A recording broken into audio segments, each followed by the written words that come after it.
Ils forment le quatrième pilier, le quatrième pôle du futur CHRU avec les hôpitaux de Cayenne, Kourou et Saint-Laurent, les CDPS, centres délocalisés de prévention et de soins.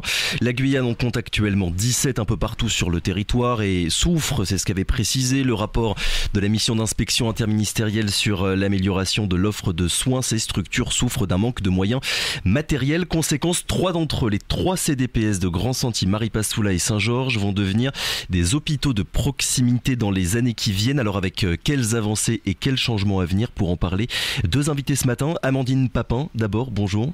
Bonjour. Vous êtes la directrice générale adjointe du centre hospitalier de Cayenne et directrice déléguée des CDPS. Et puis Cyril Brousseau, bonjour à vous aussi. Bonjour. Et vous êtes le chef de pôle des CDPS. Merci à tous les deux d'avoir déjà accepté notre invitation pour qu'on fasse un point d'étape, on va dire, dans les travaux qui sont menés actuellement.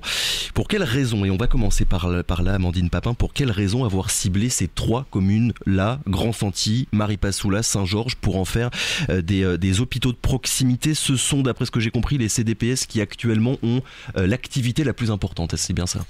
Oui, en effet. Alors sur nos 17 CDPS, on réalise chaque année environ 180 000 consultations, 1000 transferts urgents, 3000 mises en observation, c'est-à-dire des surveillances de patients.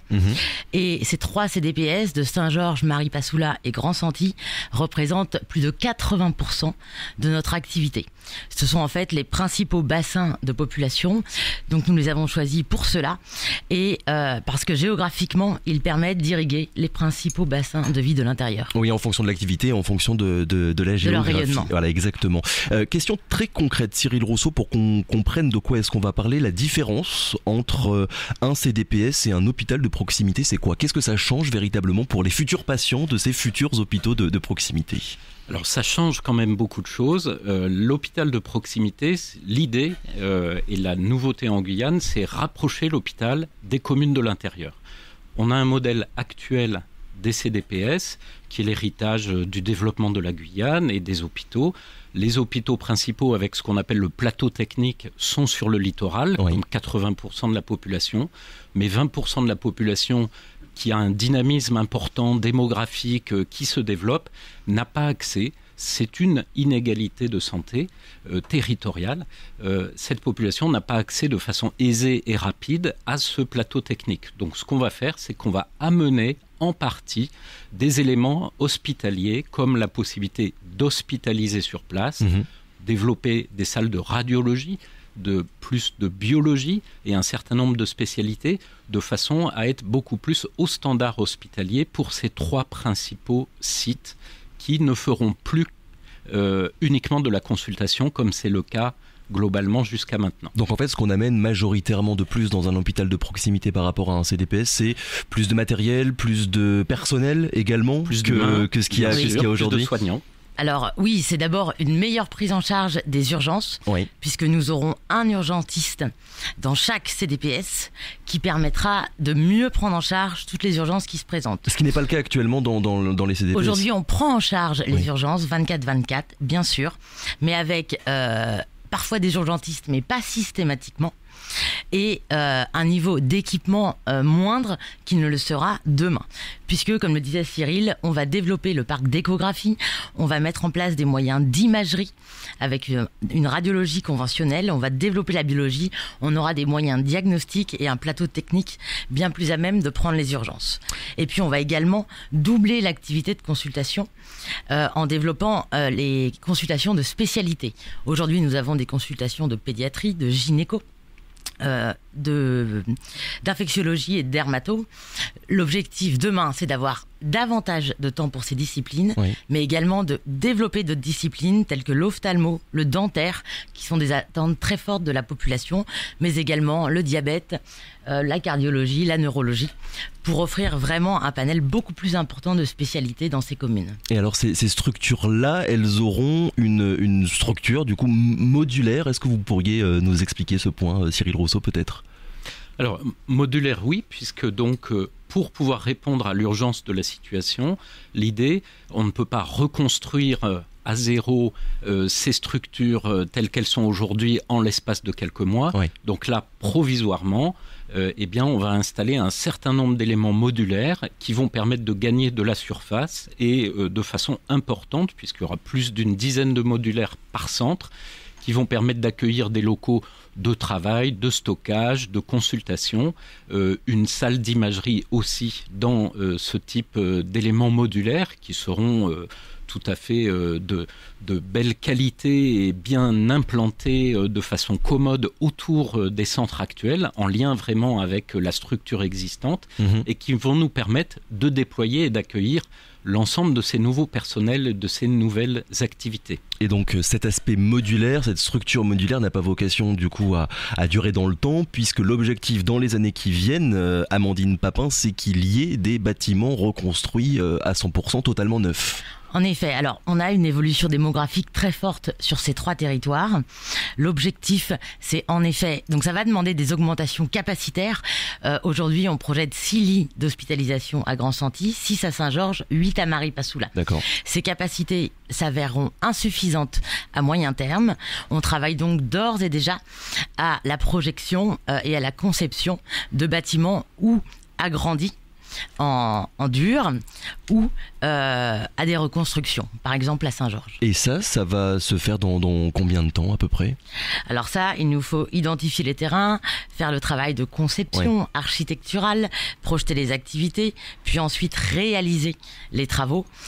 On est forcément dans un horizon entre 6-10 ans en fonction des scénarios qui seront retenus. Alors je le redis, je le reprécise, le futur CHRU est conçu comme un projet multisite avec plusieurs endroits, plusieurs structures. C'est quoi les liens qu'il y aura entre le CHC de Cayenne et les hôpitaux de proximité ? Parce que l'objectif de développer tout ça, c'est aussi de limiter les transports, les transferts vers Cayenne. Il y aura une collaboration entre la maison mère, j'ai envie de dire, l'hôpital de Cayenne et les hôpitaux de Grand-Santi, Maripasoula et Saint-Georges.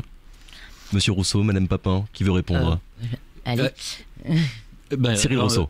En pratique, il y a déjà des collaborations. Oui, ça se fait déjà. Fort heureusement. Alors, une partie des patients, par exemple, pour les transferts, sont transférés sur l'hôpital de Cayenne depuis les communes de l'intérieur.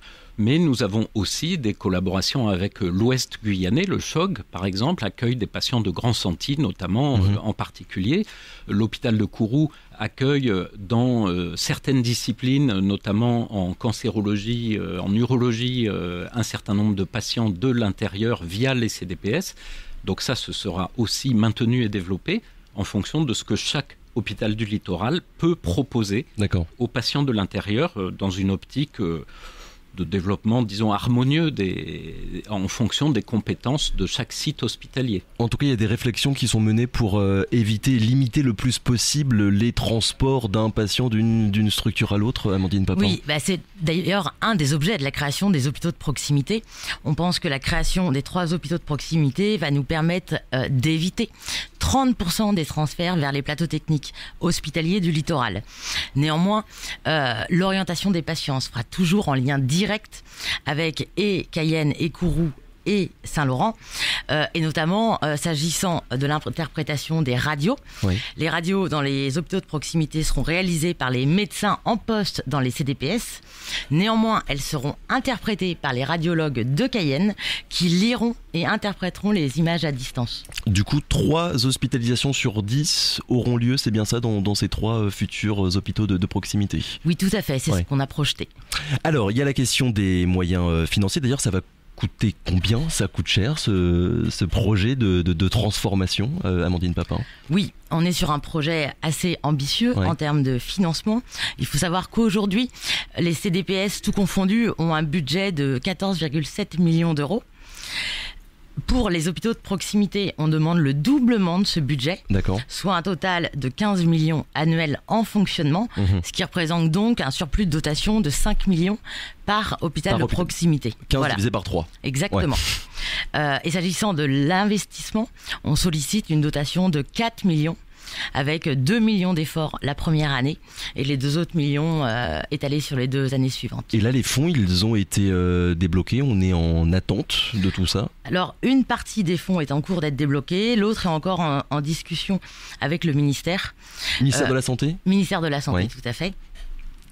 Mais on table sur une ouverture des hôpitaux de proximité en 2023. Donc moyens financiers, mais il y a aussi la question des moyens humains, on sait bien, et c'est ce qu'avait d'ailleurs pointé du doigt le rapport de la mission d'inspection interministérielle. C'est un petit peu long à lire. Les CDPS ont du mal à maintenir des équipes de soignants en nombre suffisant. Qu'est-ce qui va être fait pour motiver des soignants à aller exercer en commune et éviter, on le sait tous, un burn-out incessant avec des missions qui durent seulement quelques mois, surtout sur ces questions humaines-là? Qu'est-ce qui va être fait? Alors, tout d'abord, oui, on rencontre des difficultés à pouvoir les effectifs, notamment en période estivale. Néanmoins, sur les dernières années, on a réussi à consolider les effectifs, à consolider les équipes médicales. Cyril Rousseau fait un gros travail là-dessus. On propose à nos médecins des temps annualisés, des facilités, afin de leur permettre de concilier un exercice en commune et puis éventuellement d'autres modalités d'exercice à l'hôpital ou par exemple en métropole. En effet, avec les hôpitaux de proximité, il nous faut réaliser un nombre important de recrutements, puisque c'est 100 ETP qui vont être créés. Alors ETP, peut-être préciser ce que ça veut dire. 30 emplois temps plein rémunérés. Donc en synthèse, c'est 100 personnes, donc une trentaine de médecins, une trentaine de soignants et une trentaine de personnels sociaux, éducatifs qu'il va nous falloir recruter. Pour ce faire... Ça va être facile d'arriver à motiver et convaincre toutes ces personnes-là. On sait déjà combien parfois c'est compliqué de faire venir des soignants sur le littoral. C'est encore plus compliqué pour les communes de l'intérieur. Comment est-ce que vous prévoyez un petit peu ces besoins-là qui sont importants? Alors d'abord, on va anticiper au maximum les recrutements. C'est ce qu'on fait en ce moment d'ores et déjà. Et on met en place une politique d'attractivité et de fidélisation. On va créer un poste de chargé de recrutement qui sera chargé vraiment toute la journée d'aller chercher des candidats sur les réseaux sociaux, de leur répondre, ensuite de bien les accueillir parce que l'accueil est extrêmement important, de les accompagner dans leur mobilité en commune. Et ensuite, sur la partie fidélisation, on travaille à valoriser l'exercice en milieu isolé, qui est en fait une richesse incroyable dans un parcours soignant. Quand vous dites fidélisation, ça veut dire qu'une personne reste le plus longtemps possible, Exactement. On va dire, sur un site, ouais. Ou qu'elle reste le plus longtemps possible, ou qu'elle revient souvent. Voilà. Donc, on va travailler à des formations diplômantes qui valorisent l'exercice en milieu isolé. On va travailler, bien sûr, sur la partie salariale pour, là encore, valoriser cet exercice en milieu isolé.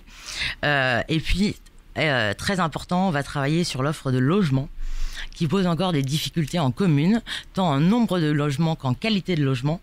Et ça, c'est un travail qu'on mène actuellement. Cyril Rousseau, cet aspect-là, l'attractivité des futurs hôpitaux de proximité pour les soignants est finalement aussi importante que la question des moyens purement matériels et des équipements. Oui, et en même temps, cet exercice, on le voit, est attractif puisqu'on a malgré tout beaucoup de candidatures au quotidien parce que c'est un exercice qui se rapproche d'une médecine assez authentique, très proche des populations, avec une beaucoup plus grande autonomie des soignants qui apprécient cet exercice. Donc ça, ce sont des éléments, on sait qu'ils sont très en faveur de cette activité. En même temps, oui, il faut arriver à améliorer les conditions de logement, de transport, la fracture numérique. On sait que l'accès à Internet est difficile pour l'ensemble des communes de l'intérieur ou pas toujours aussi stable qu'on pourrait l'espérer, et bien tout ça, bien entendu, d'autres acteurs y travaillent, les communes, les élus et les agences ou organismes qui s'occupent de ces questions. On essaye de collaborer avec l'ensemble d'entre eux pour obtenir des améliorations. D'ailleurs, est-ce que vous avez l'impression qu'il y a une même vision, on va dire, de la santé sur le territoire dans les années à venir, à la fois par vos équipes, celles des associations, celles des élus? Est-ce que tout le monde partage à peu près la même vision des choses? Alors justement, l'axe démocratie sanitaire, alors on a beaucoup discuté avec les élus du contour des hôpitaux de proximité. Néanmoins, c'est quelque chose qu'on souhaite poursuivre et développer à l'avenir, à savoir rattacher aux hôpitaux de proximité un comité qui associera élus et usagers pour justement partager les enjeux de santé de chaque territoire, élaborer un diagnostic commun, avoir une vision commune, et puis que les usagers et les élus aient leur mot à dire sur les projets des hôpitaux de proximité et leur évolution. Donc il y ait plus de liens finalement entre tous les acteurs, et d'ailleurs je crois que c'est un point qui avait été soulevé par la mission interministérielle lorsqu'elle était venue l'année dernière. On a bien compris que le projet il va évoluer dans les années à venir. Vous avez déjà beaucoup de pistes, mais rien n'est encore totalement définitif. Par exemple, sur les modules de maternité, il n'y en aura pas dans ces 3 hôpitaux de proximité-là, mais la porte reste entrouverte pour qu'il puisse peut-être un jour y avoir une maternité, par exemple, à Maripasoula, Amandine Papin. Oui. Aujourd'hui, chaque CDPS, dans le bassin de chaque CDPS, sont réalisés moins de 200 accouchements par an. On ferme aujourd'hui toutes les maternités qui réalisent moins de 300 accouchements par an. On voit donc qu'aujourd'hui, nous ne sommes pas en mesure d'ouvrir une maternité. Par contre, on est sur des territoires avec une évolution démographique très importante. Et sous réserve d'améliorer les indicateurs de périnatalité qui aujourd'hui font qu'une part importante de femmes relèvent de plateaux de recours, eh bien, nous pourrons en effet envisager d'ici 10-15 ans d'installer des maternités. Dans les hôpitaux de proximité définitifs en dur. Définitifs en dur. Et en tout cas, ce sont des options que nous allons intégrer dans les futurs travaux à échéance 6-10 ans. Alors Cyril Rousseau, on a parlé de la transformation des CDPS, de Maripasoula, Grand Santillet et Saint-Georges en hôpitaux de proximité, mais il y a aussi d'autres structures qui vont être livrées, je pense à Patou, Papaichton, Camopi aussi, il me semble, dans ces communes-là. Qu'est-ce qui va être fait exactement ? Alors, dans ces communes, il y a déjà des projets de reconstruction qui sont en cours depuis plusieurs années. D'accord. Donc là, c'est le fruit d'un travail de plusieurs années qui a permis d'être au stade où maintenant les travaux pourront commencer bientôt et seront livrés, on l'espère, je crois, courant fin 2024. Je regarde Amandine Papin. Oui, fin 2023 pour Papaichton. D'accord. Et fin 2024 pour Apatou et Camopi. Dernière question, il est déjà 7h31, aujourd'hui on est lundi 19 septembre, on en est où finalement sur tous ces travaux-là ? Au mois de juillet, il y a eu une réunion du comité technique CHU sur les hôpitaux de proximité.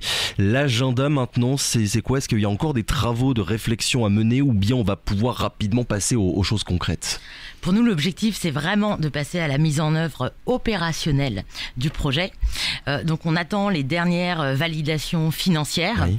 Et ensuite, on va appuyer sur le bouton recherche de candidats, lancement des achats, des investissements, des équipements. Et on estime qu'il nous faut 7 mois de préparation pour ouvrir les 3 hôpitaux de proximité. Cyril Rousseau, il reste encore beaucoup de choses à faire avant qu'on puisse voir les hôpitaux de proximité de ces 3 communes. Un gros travail, beaucoup de choses, mais en même temps, finalement, des équipes dynamiques qui y travaillent depuis déjà longtemps. Donc, oui, c'est quelque chose qui est en route et qui est vraiment prêt à être mis en œuvre. Et puis, des développements dont on n'a pas parlé aujourd'hui, mais sur les besoins de la population qui demandent aussi les lunettes, l'ophtalmo, les soins dentaires, toutes choses qui en commune sont difficiles aujourd'hui et sur lesquelles on espère bien que progressivement les hôpitaux de proximité vont pouvoir se positionner. On est souvent un peu seul, il y a très peu de professionnels libéraux dans ces communes et donc on est souvent un peu seul à devoir répondre à l'ensemble. Au-delà de ce qu'un hôpital habituellement fait dans l'Hexagone, par exemple. Et donc, on espère beaucoup pouvoir avoir un projet qui répondra le plus complètement possible aux besoins de la population. Oui, développer l'offre de soins, ça n'est pas que développer l'offre hospitalière. Merci beaucoup à tous les deux d'avoir été avec nous ce matin. Amandine Papin, directrice générale adjointe du CHC, et Cyril Rousseau, le chef de pôle des CDPS. Merci encore, très bonne journée à vous. Radio Pays.